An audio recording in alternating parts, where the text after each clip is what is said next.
বিরত থাকা, পানীয় গ্রহণ করা থেকে বিরত থাকা, আরেকটা হলো স্ত্রী সহবাস থেকে বিরত থাকা। এই তিন জিনিসের নাম হলো রোজা। রোজাটাকে আল্লাহ রাব্বুল আলামিন অনেক বেশি পছন্দ করেন। কতটা পছন্দ করেন যে আল্লাহ রাব্বুল আলামিন কোরআনে কারিমে একই জায়গায় রোজার সমস্ত বিধানাবলী পার্ট বাই পার্ট আলোচনা করে দিয়েছেন। শুধু তাই নয়, রাসূল কারীম সাল্লাল্লাহু আলাইহি ওয়াসাল্লামের জওয়ানের নাহিদ দিয়ে আল্লাহ রাব্বুল আলামিন ঘোষণা করে দিয়েছেন যে হাবিব, আপনি আপনার উম্মতদেরকে নাম বলে দেন। কি বলবো? বলবেন, যদি কেউ রোজা রাখে আমার জন্য যদি কেউ রোজা রাখে, তো আমি আল্লাহ নিজে সেই রোজার বদলা হয়ে যাব। সুবহানাল্লাহ। আল্লাহ বলেন, সাওমুল ঈমানা আজসি বিহি ওয়া ফি রাওয়ায়াতিন উখরা মুজসা বিহি। হাদিসে কুদসির ভিতরে আল্লাহ রাব্বুল আলামিন ইরশাদ করলো, বান্দা তুমি রোজাটা তো আমার জন্যই রাখো। রোজা রাখার জন্য নাকি বলেন? আল্লাহর জন্যই রাখি। কারণ রোজা যে আল্লাহর জন্য রাখি এটা অটোমেটিক বোঝা যায়। কারণ যদি আল্লাহর জন্যই না রাখা হইতো, এমন অনেক সুযোগ বের করা যাইতো, যেখানে খাওয়ার সুযোগ আছে, আবার পান করার সুযোগ আছে। কথা বলে ঠিকই? যেমন চাকরি তো অনেকেই করে, কিন্তু টেবিলে বসে বসে সুদ খায় না, তো সেটা যদি আল্লাহর ভয় থাকতো তাইলে তো বেঁচে থাকতো, সুদ খাইতো না, সুদ থেকে বিরত থাকতো। কিন্তু রোজা এমন এক জিনিস, টেবিলে চিপায় বসেও খায় না, ঘরের অন্ধকার প্রকাশের ভিতরে বসেও কেউ খায় না। এই যে খায় না, যত বড় গুনাহগার হোক, এই যে না খাওয়াটা, এটা কি অন্য কারো ভয়ে খায় না, নাকি আল্লাহর ভয়ে খায়? আল্লাহর ভয়ে খায়। তো এই জন্য আল্লাহ রোজাটাকে বেশি পছন্দ করে। নামাজ অনেক সময় পড়ে, কেউ বাপের ভয়েও পড়ে, কেউ সমাজের ভয়েও পড়ে। জুমার নামাজে আসে, ওই যে আল্লাহর হাবিবের হাদিস, আল্লাহ রাসূলের থেকে বর্ণিত হাদিস, এক শ্রেণীর মানুষ জুমার নামাজ পড়তে আসে কিসের জন্য? সামাজিকতা রক্ষা করার জন্য। কিসের জন্য বলেন? সামাজিকতা রক্ষা করার জন্য এক শ্রেণীর মানুষ জুমার নামাজে আসে।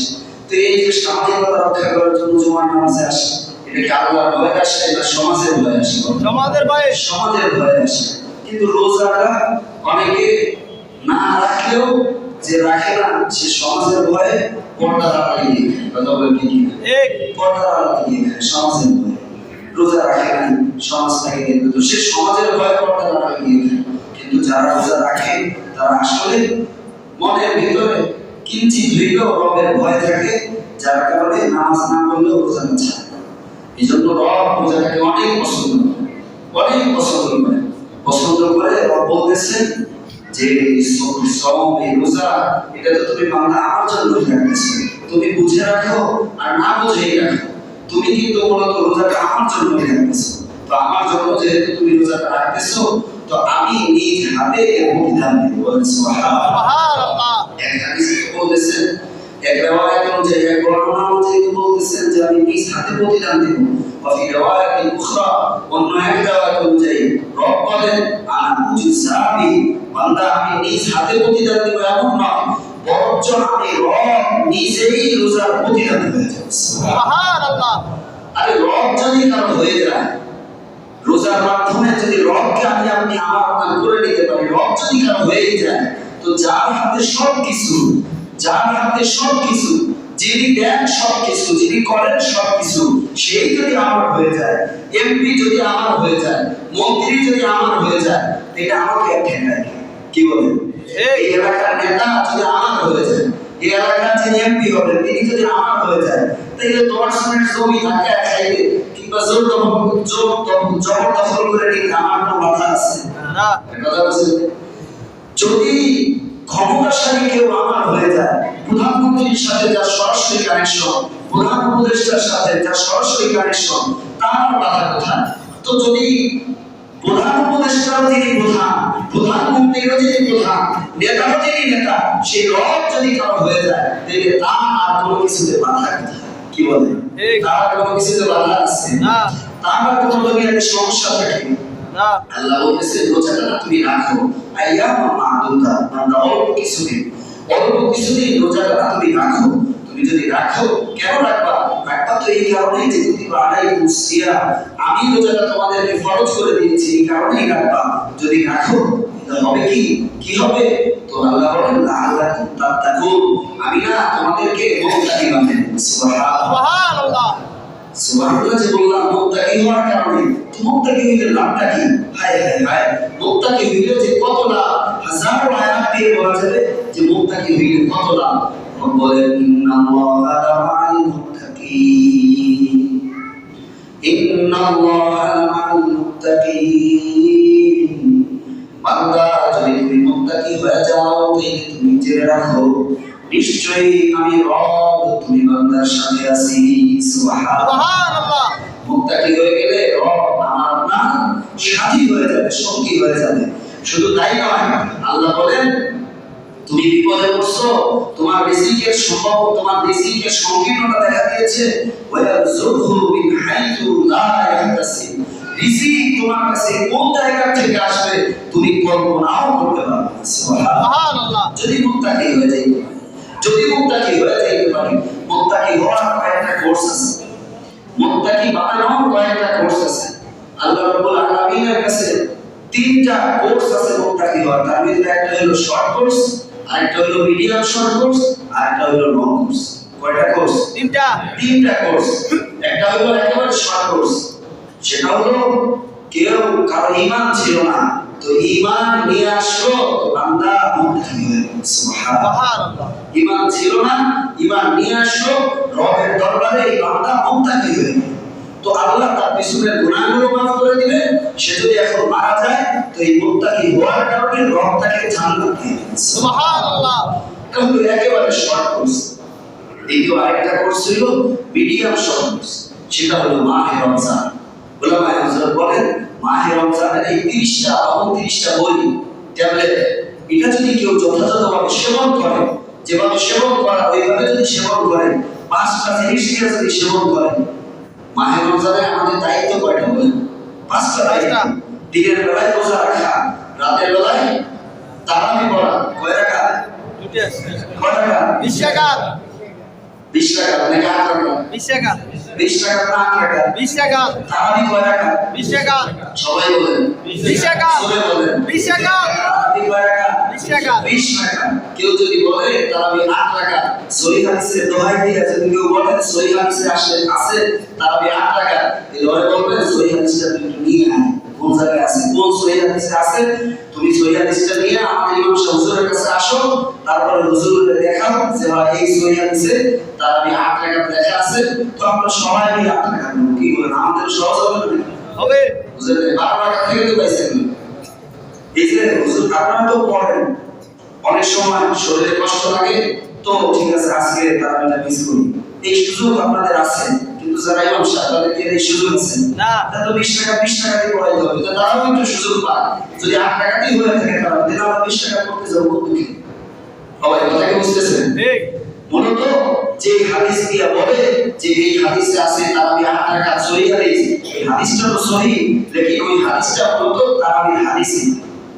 এই হাদিস কি নয় বলেন? তারাবির হাদিস। তারাবির হাদিস নয়, ওই হাদিস হলো তাহাজ্জুদের হাদিস। আমাদের আয়েশা বলেন যে আল্লাহর রাসূল প্রতিদিন 8 রাকাতের সাথে মিলা 3 রাকাত 11 রাকাত কিয়ামুল লাইল করতেন, মানে হইলো রাতের নামাজ পড়তেন, তাহাজ্জুদের নামাজ পড়তেন। এবং এই হাদিসের শেষে আসছে যে সারাটা বছর পড়তেন। তো সারা বছর কি তারাবির নামাজ হয় না? সারা বছর কি তারাবির নামাজ হয় না? সারা বছর হইতে পারে তাহাজ্জুদ, তারাবির নামাজ নয়। কিয়ামুল লাইলের অর্থ তাহাজ্জুদ, রাতের নামাজ। তো ওইটা মূলত তাহাজ্জুদের হাদিস, ওই তাহাজ্জুদের হাদিস এটা তার বিষয়ে আছে। মূলত তারাবি কয় রাকাত? 20 রাকাত। বলবেন যে এই ব্যাপারে কি কোনো হাদিস আছে? এই ব্যাপারে হাদিস আছে, সহিহ বুখারীতে তো হাদিস নাই, কিন্তু হাদিসের আরো অনেক কিতাব আছে। তার ভিতরে একটা হলো সহিহ ইবনে আবি শাইবা, ওই কিতাবের ভিতরে আছে আল্লাহর রাসূল 20 রাকাত তারাবি 3 দিন করেছেন। কয় দিন? 3 দিন। ওনার শেষ রমজানের জীবদ্দশায় উনি 20 রাকাত তারাবি করেছেন। একা একা পড়ছেন, সাহাবায়ে কেরাম আয়েশা আগে থেকে বসে থাকতেন, আল্লাহর রাসূল কখন না জানি এটা শুরু করবেন, কখন না জানি শুরু করবেন, তো তার সাথে আমরা যা ঐক্যবদ্ধভাবে জামাতের সাথে শুরু করব। তো আল্লাহ রাসূল এইভাবে জামাতের সাথে কিভাবে কেন শুরু করেন নাই? কারণ হলো রাসূল করিম সাল্লাল্লাহু আলাইহি ওয়াসাল্লাম যদি আমাদের মতো এইভাবে জামাত শুরু করে দিতেন তাহলে হতে পারতো উম্মতের উপরে এটাকে ফরজ করে দেওয়া হবে, যার কারণে রাসূল এটাকে নিয়মতান্ত্রিকভাবে জামাতের সাথে আদায় করেন নাই।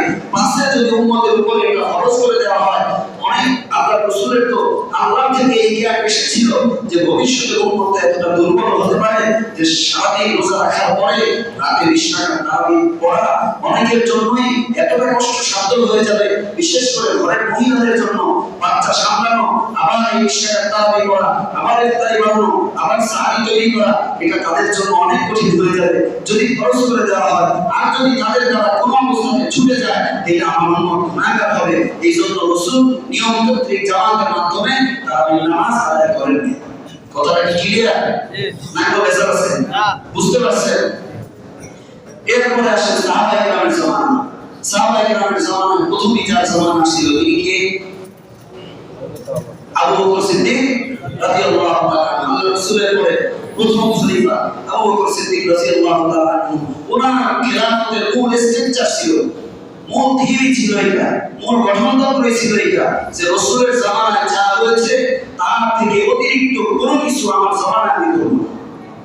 এই জন্য কোনো একটা বিধান, কোনো একটা বিষয় আল্লাহ রাসূলের জামানায় যেটা ছিল তার থেকে পরিবর্তন কম কিংবা বেশি কোনোটাই হযরত ওমর ফারুক রাদিয়াল্লাহু আনহু হযরত আবু বকর সিদ্দিক রাদিয়াল্লাহু তাআলা আনহু জামানায় হয় নাই। কি কারণ? কারণ ওনার মূল মন্ত্রই ছিল এটা যে রাসূল যে ইসের উপরে ছিলেন আমি সেটার উপরেই থাকবো। যদিও অনেক কিছু বুঝতে পারতেছিলেন যে এটা রাসূলের চাহিদা এইভাবে ছিল, ওইটা রাসূলের চাহিদা ওইভাবে ছিল, তারপর করেন নাই। কেন করেন নাই? এর অন্যতম একটা কারণ আছে, ওই সময় যদি রাসূলের ইন্তেকালের সাথে সাথে যদি পরিবর্তন শুরু করে দিতেন হইতে পারত সাহাবায়ে কেরামের ভিতরে কিংবা নব মুসলিম যারা ছিলেন তারাও হয়তো অনেক কিছুর ভিতরে পরিবর্তন সাধিত করতেন। যার কারণে আল্লাহ রাসূল ইন্তেকালের পরে হযরত আবু বকর সিদ্দিক রাদিয়াল্লাহু তাআলা আনহু ওনার খেলাফতের ছোট্ট জামানায় মাত্র 6 মাসের শাসন করেছেন। এই ছোট্ট জামানায় উনি কোনো কিছুর ভিতরে কোনো পরিবর্তন আনেন নাই। এরপরে আসলেন কে? বলেন না, ওমর ফারুক রাদিয়াল্লাহু তাআলা আনহু, যিনি পুরো ইসলামী শাসন ব্যবস্থাটাকে একটা শাসন ব্যবস্থা আদলে করেছেন এবং প্রত্যেকটা জায়গায় আমল বিধানগুলো যেটা যেভাবে হওয়া উচিত রাসূলের তামান্না যেভাবে ছিল, রাসূল যেভাবে চেয়েছিলেন ঠিক ওইভাবে উনি বুঝে বুঝে সব কিছু করেছেন। রাসূলের জামানায় পুলিশি ব্যবস্থা ছিল না, নিয়ম শৃঙ্খলা রক্ষার জন্য আইন শৃঙ্খলা রক্ষার কোনো আইন ছিল না। ওমর ফারুক রাদিয়াল্লাহু তাআলা আনহু করছেন, কারণ এটা জরুরি বিষয়। সীমান্ত রক্ষাকারী কোনো আলাদা আইন ছিল না, ওমর ফারুক রাদিয়াল্লাহু তাআলা আনহু করছেন, কারণ এটা জরুরি বিষয়। রাসূলের তামান্না এমনই ছিল, কিন্তু রাসূল করেন নাই, যে কোনো কারণে করেন নাই। ওমর ফারুক রাদিয়াল্লাহু তাআলা আনহু এভাবে ঘুটে ঘুটে ওনার 10 বছরের শাসনামলে প্রত্যেকটা বিষয়ে এমন ভাবে দাঁড় করিয়েছেন যাতে করে ইসলাম নিয়ে কারো কোনো ফাঁক ফোকর বোঝার কোনো সুযোগ না থাকে। মোহতারাম হাজিরিন, ওমর ফারুক রাদিয়াল্লাহু তাআলা আনহু জামানায় তিনি সমস্ত সাহাবায়ে কেরামের উপস্থিতিতে তারাবি নামাজ 20 টাকা আদায় করেছেন। কয় টাকা? 20 টাকা। জামাতের সাথে। কিসের সাথে? জামাতের সাথে। জামাতের সাথে 20 টাকা তারাবি আদায় করেছেন। ইসলামের মূল নীতি হলো 4টা: কোরআন, হাদিস, ইজমা, কিয়াস। কোরআন তো আমরা সবাই বুঝি, এটা হাদিস হলো যেটা রাসূল করিম সাল্লাল্লাহু আলাইহি ওয়াসাল্লামের থেকে আসছে, অথবা রাসূল বলছেন, রাসূল আমল করছেন, অথবা রাসূল বলছেন, অথবা সাহাবায়ে কেরামকে করতে দেখছেন, রাসূল নিষেধ করেন নাই। এই তিনটা জিনিস হাদিস। হাদিস মানে কি? কয় জিনিস? তিন জিনিস। রাসূল নিজে করছেন, রাসূল নিজে করেন নাই কিন্তু বলছেন, রাসূল করেন নাই বলেন নাই, সাহাবায়ে কেরামকে করতে দেখছেন কিন্তু নিষেধ করেন নাই। এই তিন জিনিস হাদিস। তো রাসূলের এই হাদিস এগুলো সব হলো দলিল, শরীয়তের দলিল। তাহলে শরীয়তের প্রথম দলিল কি? কোরআন। দ্বিতীয় দলিল কি? হাদিস। তৃতীয় দলিল হলো ইজমা। ইজমা মানে হলো সকলের ঐক্যমতের ভিত্তিতে যেটা হয় এটাকে বলা হয় ইজমা। এই তিনটা হলো অকাট্য দলিল, মানে এটা মানতেই হবে। উম্মতের ইজমা হয়ে গেছে বিষয়। কোরআন কোরআনে থাকলে যেভাবে একটা বিষয় মানতে হবে, হাদিসে থাকলে যেভাবে একটা বিষয় মানতে হবে, ঠিক অনুরূপভাবে কোরআন হাদিসের ভিত্তিতে উম্মতের ইজমা হয়ে গেছে, সমস্ত উম্মতের ইজমা হয়ে গেছে। কারণ রাসূল বলেন আমার সমস্ত উম্মত তারা সবাই একসাথে কখনো গোমরাহ হবে না। লা তাজতামি উম্মতি আলা দালালা, আমার উম্মত সবাই একসাথে কখনো ভ্রান্তির উপরে চলে যাবে না। এই জন্য উম্মতের যদি কোনো বিষয়ে ইজমা হয়ে যায় তাহলে বুঝতে হবে রাসূল যেহেতু বলেছেন সব উম্মত একসাথে ভ্রান্ত হয়ে যাবে না, তাহলে সবাই যেহেতু একমত হয়ে গেছে এই বিষয়টাও ভ্রান্ত হওয়ার নয়। কথা কি বুঝে আসে? শরীয়তের কয় দলিল? চার দলিল। শরীয়তের কয় দলিল?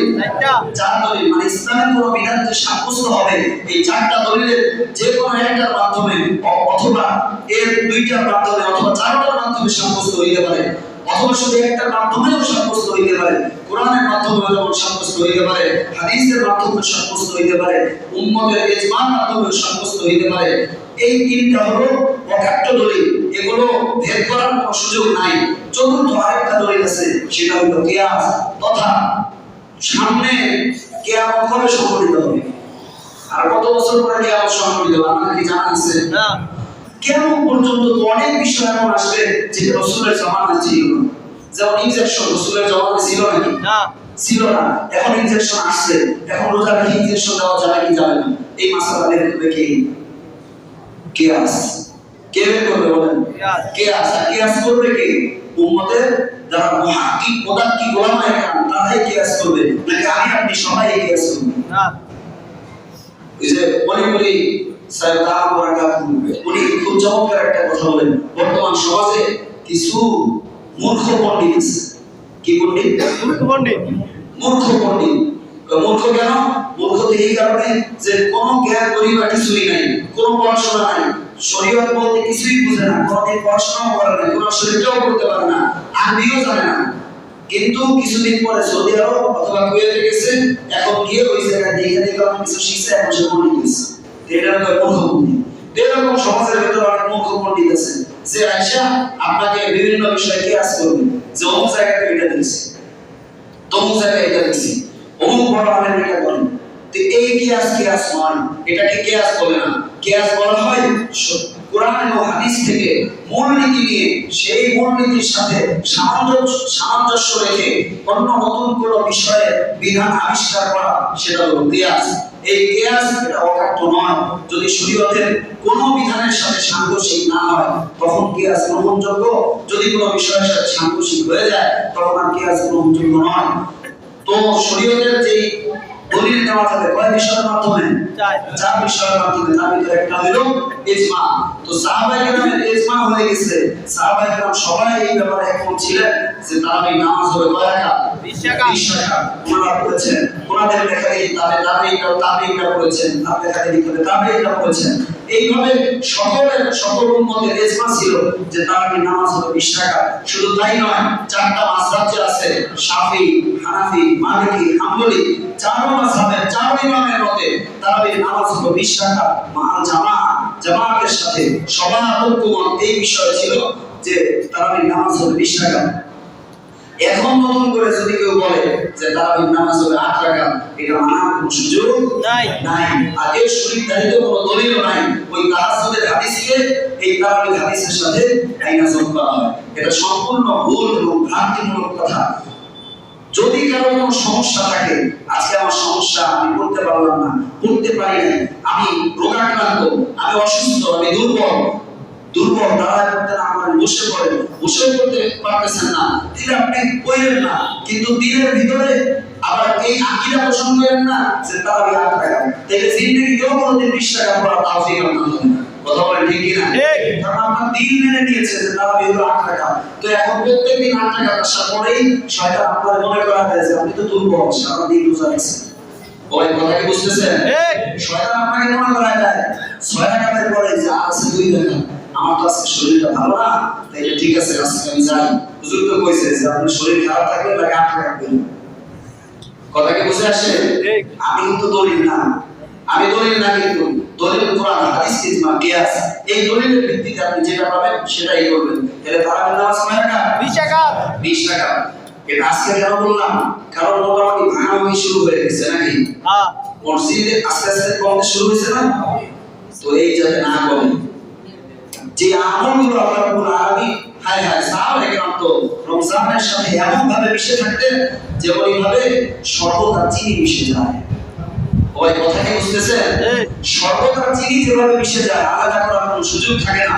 সাহাবা একরাম রমজানের সাথে ওইভাবে মিশে যাইতেন, একেবারে নিজেকে মিলাই দিতেন। রমজান আসলে তো নিজেরা হারাই যাইতেন রমজানের ভিতরে। কিভাবে তাদের রমজান দাবি হবে? আমরা তো রমজান আসলে আমরা ঈদের জন্য হারায় যাই, কেউ ব্যবসার জন্য হারায় যায়, কেউ বাড়ির জন্য হারায় যায়, কেউ পরিবারের জন্য হারায় যায়। সব থেকে বেশি যে বিষয়ের দিকে হারায় যায় সেটা হলো ইফতারি আর সাহারির দিকে হারায় যায়। ইফতারি আমার কত আইটেম দিয়ে হবে, কত আইটেম দিয়ে আমি ইফতারি করবো, আমরা সেই দিকে হারায় যায়। আমার সেহরাই সাহারিটা কতটা চমৎকার হবে, কতটা সুন্দরভাবে করা যায়, আমরা সেই দিকে হারায় যাই। ও ভাই, আপনার আমার রোজা তো সাহারি আর ইফতারির কারণে দামি হয় না। সাহারি আর ইফতারি এটা তো রোজার একটা বিশেষ আমল। ইফতারি একটা গুরুত্বপূর্ণ আমল, ইফতারি তো করতে হবে, কিন্তু কতগুলো আইটেম থাকতে ইফতারি দামি হবে? কোন আলেম অথবা কোরআন হাদিস আমাকে আপনাকে বলছে যে 50টা আইটেম থাকতে ইফতারি দামি হবে, ওই রোজাটা দামি হবে? বলছে? না, বলে নাই। অথচ আমরা ইফতারির জন্য ব্যাকুল হয়ে যাই। আমার ইফতারি টেবিলে কতটা আইটেম থাকবে, এতটাই ব্যাকুল হয়ে যায়। আমার ঘরে যে রমণী আছে, বিবি আছে অথবা মা আছে, তাদেরকে পেশাব দিতে থাকি। ওনারা দুপুরের আগে থেকেই এই ইফতারের আয়োজন করতে করতে এতটা ব্যতিব্যস্ত হয়ে যায়, বেচারিটা ঠিক মতো রোজার আমল করতে পারে। ঠিক কি না? অথচ যদি আল্লাহ আপনি জিজ্ঞাসা করেন যে একটা পেশা দেওয়া কি প্রয়োজন ছিল, শুধুমাত্র একটু ভাত খেয়ে নিলেও তো ইফতারি হয়ে যেত, শুধু একটু খেজুর খেয়ে নিলেও তো ইফতারি হয়ে যেত। ওই ইফতারিও যে সওয়াব আর হাজারো আইটেম দিয়ে ইফতারি করার তো একই সওয়াব ছিল। অথচ এই আইটেম বাড়াইতে গিয়া আমার আপনার কত গুরুত্বপূর্ণ সময় চলে যাচ্ছে, যে 1 সেকেন্ডের গুরুত্ব আমি আপনি বলে বুঝাইতে কোনোদিনও পারবো না। 70,000 বছরকে যদি রমজানের একটা সেকেন্ডের সাথে তুলনা করা হয়, 70,000 বছর শুধু নয়, 70 কোটি বছরকেও রমজানের বাইরে, 70 কোটি বছরকেও যদি রমজানের ভিতরে 1 সেকেন্ডের সাথে তুলনা করা হয়, তাইলে পশ্চিমকালেও এর তুলনা করা যাবে না। এই দুইটা কখনোই এক হবে না। রব বলেন শাহরুল রমাদান আল্লাযী উনজিলা ফীহিল কুরআন। এই রমজান মাসটা এমন একটা মাস, যেই মাসে আমি কোরআন নাযিল করেছি, আমি আমার বাণী, আমি আমার জবান থেকে নিঃসৃত যে শব্দগুলো, এগুলো আমি রমজান মাসে তোমাদেরকে দান করেছি। যার কারণে আমি রমজানের মাসের দামটা অনেক বেশি বাড়ায় দিয়েছি। উম্মাহ, আমার বান্দা, তুমি রমজানকে দান দাও, তুমি রমজানকে এমন ভাবে সাজাও, আমলের মাধ্যমে সাজাও। শুধু সাহারি আর ইফতারি আইটেমের মাধ্যমে নয়, শুধু কেনাকাটার মাধ্যমে নয়, শুধু বাড়িতে যাওয়ার মাধ্যমে নয়, তুমি তোমার এই রমজানকে আমলের মাধ্যমে সাজাও। কিভাবে আমলের মাধ্যমে সাজাবো?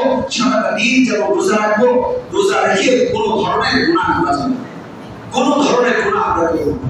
সর্বপ্রথম আমল যেটা হবে, মাহে রমজানে কোনো গুনাহ করব না। বলেন, কি করব না? কোনো গুনাহ করব না। আবার বলেন, সবাই বলেন, কোনো গুনাহ করব না। জোরে আওয়াজ করে বলেন না, কি করব না? কোনো গুনাহ করব না।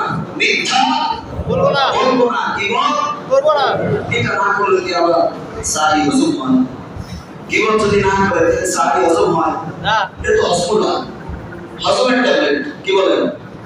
গীবত কি হজমের ট্যাবলেট না? এটা তো আমাদের পেটের ভাত হজম হয়। অথচ কি পরিমাণ ন্যাক্কারজনক কথা আল্লাহ রাসূল এই গীবতের ক্ষেত্রে বলেছেন। একজন রোজা রাখছেন, তো পেটে ব্যথায় কষ্ট হচ্ছে, রাসূলুল্লাহ সাল্লাল্লাহু আলাইহি ওয়াসাল্লামের কাছে আসছে যে অমুকের তো পেটে ব্যথায় অনেক কষ্ট হচ্ছে। রাসূল বললেন, এটা পেয়ালা নিয়ে যাও, তাকে বলো এর ভিতরে বমি করতে। তো এটা বমি করতে বলছে, তো সে মুখে আঙ্গুল দিয়ে বমি করছে, দেখা গেল কাঁচা গোশত বমি করছে। তো সে হয়রান হয়ে গেল যে আমি তো গোশত খাই না, তাই আমার পেটের ভিতরে গোশত আসলো কোন জায়গা থেকে? রাসূলের দরবারে আসছে। তো রাসূল বললেন, নিশ্চয়ই তুমি তোমার কোনো ভাইয়ের গীবত করেছিলে, কারণ কোরআনে কারিমে আছে যদি কেউ কারো ভাইয়ের গীবত করে, কোনো মুসলমানের গীবত করে, কারো গীবত করে, তো সে তার মৃত ভাইয়ের গোশত খায়। বলে নাউযুবিল্লাহ। আল্লাহ আমাদেরকে গীবত থেকে হেফাজত করেন, আমিন। জোরে বলেন না, আমিন। আমাদেরকে রোজা রেখে পর নিন্দা থেকে হেফাজত করেন, বলেন আমিন। না পেয়ে কোথায় গেল? কার ছেলে কি করলো, এটার জন্য তো আল্লাহ আপনাকে জিজ্ঞাসা করবেন।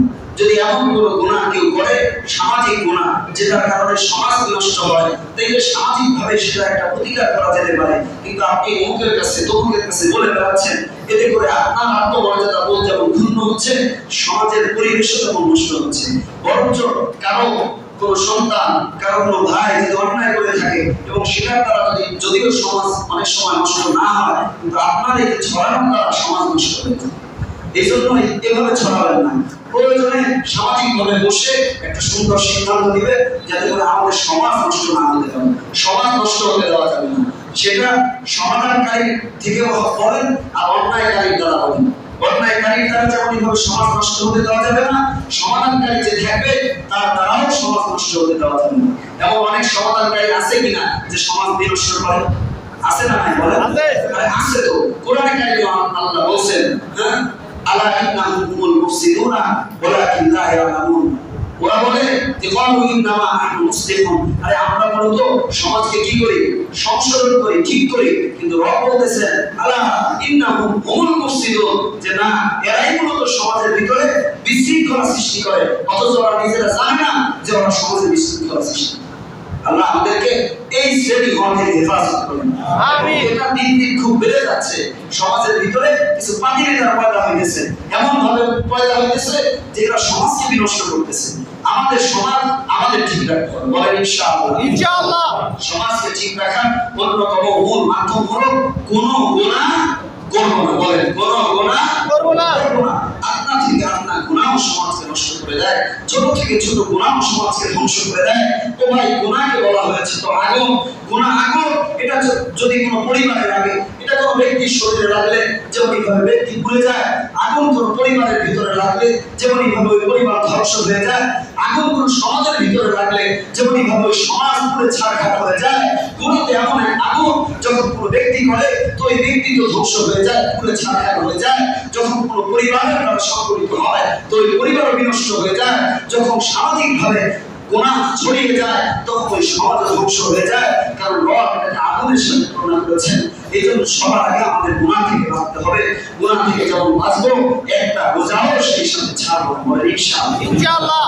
রোজা এখন ছাড়া কিছু ধোঁকা আস্তে আস্তে অনেকের ভিতরে আসবে, যে আমি তো কষ্টের কাজ করি, 6টা তো রাখছি, শুরুতে রাখছি, আবার শেষেও রাখি, মাঝখানে একটু প্রয়োজন তো না রাখি।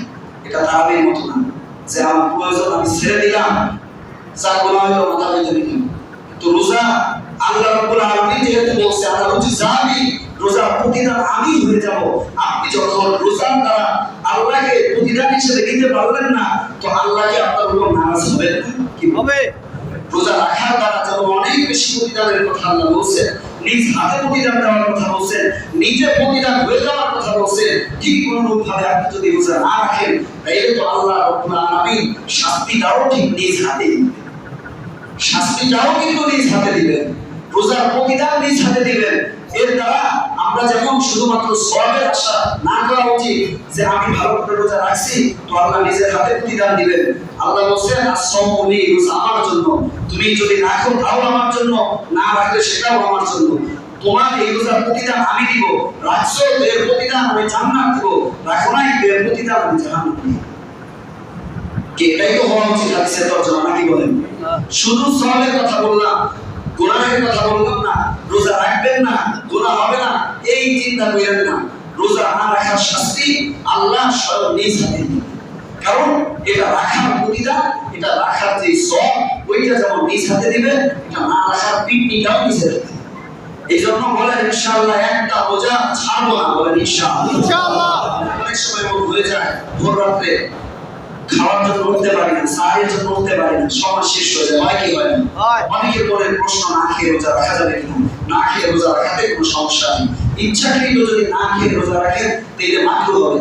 যে আপনি সজাগ হতে পেরেছেন, খাইতে মন চাইতেছে না, খাইতে পারতেছেন না, খাচ্ছেন না, ইচ্ছাকৃত হলে ভালো লাগতেছে না, রাত্রে এমন খাওয়া খাইছেন যে এখন ভোর রাত্রে খাইতে পারতেছেন না, অথবা রাত্রে কমই খেয়েছেন কিন্তু এখন খাইতে মন চাইতেছে না, ডায়েট করতেছেন, তো হালকা কিছু হইলেও খাবেন। হালকা কিছু যদি খান, একটা খেজুর যদি খান, তাহলে তো আপনার সাহারি হক আদায় হয়ে যাবে, আপনি সাহারি সুন্নাত আদায় করে নিলেন। আর যদি অনিচ্ছাকৃত ভাবে উঠতে না পারেন, ফজর হয়ে গেছে, আযান দিয়ে দিছে, কিংবা মুয়াজ্জিন সাহেব বলতেছে সাহাবীর আর মাত্র 1 মিনিট বাকি আছে, 2 মিনিট বাকি আছে, তো ওই সময় যদি সুযোগ হয় যদি হালকা কিছু খেয়ে নেওয়া, যদি নাও খেতে পারেন আজান হয়ে গেছে তারপরে উঠছেন, নাও যদি খেতে পারেন তারপরেও রোজা হয়ে যাবে। কথা কি বুঝে আসে? এমন কিন্তু নয় যে খাইলাম না আমার রোজা হবে না, এমন কিন্তু নয়, না খেলেও রোজা হয়ে যাবে। ঠিক যথাসময় আবার এটা করে নেবেন। আর আল্লাহর জন্য যে আপনি কষ্ট করলেন, আল্লাহ কি দেখবেন না? কি বলেন, দেখবেন না? তো আল্লাহ আপনার কষ্টটাকে আসান করে দিবেন। সুবহানাল্লাহ। শুধু তাই নয়, আল্লাহ রাসূলের জবানের মাইক দিয়ে আমাকে আপনাকে কি বলছে জানেন? মানুষ যখন না খেয়ে থাকে তখন পেটের ভিতরে টক্সিন নামক এক প্রকার গ্যাস তৈরি হয়। যে গ্যাসটা একটু দুর্গন্ধযুক্ত, কিছুটা গন্ধ আসে, যেটা আমরা অনেক সময় খেয়াল করি যে না খাওয়া ব্যক্তির মুখের থেকে একটু গন্ধের মতো আসে। তো এই টক্সিন নামক গ্যাসের কারণে যে দুর্গন্ধটা তৈরি হয়, আল্লাহ রাব্বুল আলামিন তার রাসূলের মাধ্যমে বলতেছেন, আমার বান্দাকে বলে দিও রাসূল, এই দুর্গন্ধটা আমার কাছে বেশি আম্বরের থেকে আরো অধিক প্রিয়। সুবহানাল্লাহ। আপনার আমার মুখ থেকে না খেয়ে থাকার কারণে যে গন্ধটা আসছে, এটা আল্লাহর কাছে অনেক বেশি প্রিয়। আহা, সবথেকে তো মজা হয় তখন যখন কি করে ইফতারের সময় বান্দা ইফতারি নিয়ে নাড়াচাড়া করতে থাকে, শরবত বানাইতে থাকে কিন্তু খায় না, ইফতারি মাখতে থাকে কিন্তু খায় না। আল্লাহ তো সবই জানেন, জানার পরেও ফেরেশতাদেরকে জিজ্ঞাসা করেন, ও আমার ফেরেশতারা, ও আমার ফেরেশতারা, তোরা খায় না কেন? এদের সামনে তো খাবার আছে, তোরা কেন খাচ্ছে না? ফেরেশতারা বলে, ইয়া আল্লাহ, তারা তো আপনার ভয়ে খাচ্ছে না, কারণ আপনার হুকুম এখনো জারি হয় নাই, সন্ধ্যা এখনো হয় নাই, সূর্যটা এখনো ডুবে নাই, তারা কিভাবে খাবে? এরা কখন খাবে? এরা সূর্য ডোবার পরে খাবে। এই এখন খায় না কেন? এখন তো আপনার ভয়ে খায় না, আমার ভয়ে খায় না। তো আমার ভয়ে যেই বান্দা খায় না, তোমরা লিখে রাখো, আমার ভয়ের কারণে আমি আমার বান্দার সমস্ত গুনাহকে মাফ করে দিই। সুবহানাল্লাহ। সমস্ত গুনাহকে মাফ করে দিলাম। তখন যদি কেউ এমন থাকে যে আসলে রোজাই রাখে না, তো তাকে দেখে যদি ফেরেশতারাই আমার আল্লাহর কাছে দায়ের করে, আল্লাহ এরা তো আপনার ভয় খাচ্ছে না, কিন্তু আপনার কিছু বান্দাতে এমন আছে যে আপনার ন্যূনতম ভয় নিজের ভিতরে রাখে না, আপনার ন্যূনতম ভয় না রাখার কারণে রোজাটাই রাখতেছে না, এই আল্লাহ কি তার উপর তখন নারাজ হতে পারেন? আরে এই জন্য মেরে ভাই, রোজা ছাড়া কোনো নিয়ত করেন না, রোজা ছাড়া কোনো ফিকির করেন না। আপনি যদি মনে করেন আপনি যে কাজ করেন রোজা রেখে আপনার এই কাজ করাটা মুশকিল হয়ে যায়, রোজা রেখে আপনার এই কাজ করা কঠিন হয়ে যায়, রোজা রাখাটা সম্ভব হয় না, তো আপনি আল্লাহর উপরে ভরসা করে ওই কাজটা রমজানের জন্য ছেড়ে দেন। আল্লাহর উপরে ভরসা করে ওই কাজ আপনি রমজানের জন্য ছেড়ে দেন, দেখবেন আপনার রিজিকের ফয়সালা নিশ্চিতভাবে আসমান থেকে হয়েই বলেন ইনশাআল্লাহ হয়েই যাবে। আপনি এটা মনে করেন না যে এই কাজ না করে আমি হয়তো না খেয়ে নেব। আপনি রোজা রাখেন, আল্লাহর বিধানটা মানেন, আল্লাহর কথা মানেন।